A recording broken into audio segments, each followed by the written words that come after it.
Hello, this is Gene again with Inheriting Heritage LLC. I just wanted to take a few minutes to talk about, well, exactly what is interpretation. It's not language. English is the only one I know. It's funny. I took quite a few years of German, and I can only remember how to in high school as, and I can only remember how to count. That's about it. Uh, so it has nothing to do with language.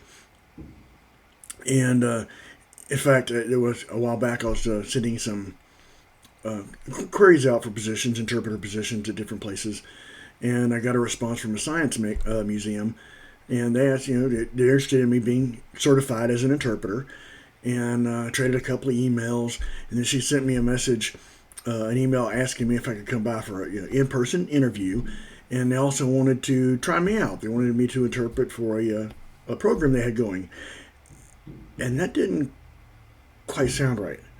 So I actually picked up the phone and called her.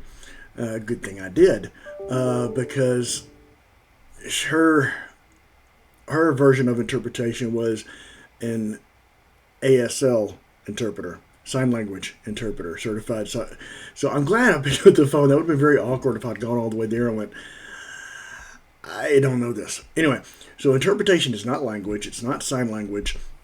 It's taking what is important about a resource and bringing it across in ways that connect with people, that make them mean things to them in their current life, modern life, whether you're talking about history, natural, cultural, finding ways to get them to connect to that, for it to mean something to them.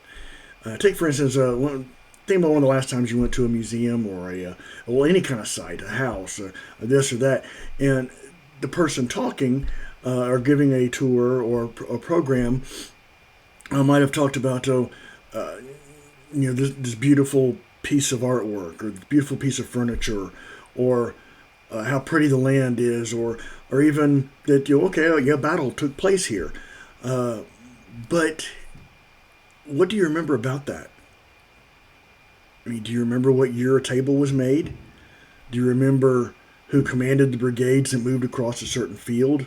Do you remember all the names of the Indian tribes that might have been connected with that area? It's I mean, yes, sometimes you do. I mean, I'm a historian, so I'm a geek in that regard, so I do remember a lot of that stuff myself. But that's not making a connection to the place. Why should that mean something to you in your modern world? What does that have? How does it affect you? And what should it mean to you? Now, it's not going to mean the same thing to everybody. It's not going to connect the same way to everybody. And you, as an interpreter, I know that not everybody in the group I'm talking to is going to get what I'm saying and what I'm trying to bring across. They may not make a connection, and that's a reality interpreters have to get a grasp of also. Don't be so stuck on the fact that everybody in my group has to make a connection, because it's not going to happen. When I was working up in Alaska, summer 2013, I was doing presentations in a 1924 era cabin, and one of the tour drivers actually, talking to him after hours, he says, "Gene, nobody cares about that cabin. It's an old cabin, yeah, it looks cool, but nobody really cares about it." And I told him, I said, "Well, it's still worth it." He says, "Why is it worth it?" I said, "If and we had usually two buses that came up, so about 100 people in each group I talked to, and I told him, I said, if just one person in that group makes a connection, if just one person in that group is inspired to go home and look up stuff, get involved with other stuff because of what I said, then it is worth it." And he's like, wait a minute. So you're telling me that out of 100 people, if just one of them gets it, then that makes the whole thing worth it? What about the other 99? I said, well, eventually some of those other 99, something may click, something they may run across something later that makes them think about it more, and they may think about it. But if it's just one person in that group that it really connects with, really clicks with, then yeah, it's worth it. So, but it's making a personal connection. You got to, as an interpreter, you've got to find a way to do that.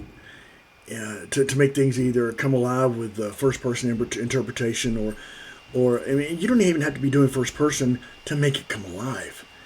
I mean, there's ways to do it, and yes, it takes research. No, it's not easy. It takes practice, but you can do it. So, thank you, and I'll talk to y'all next time.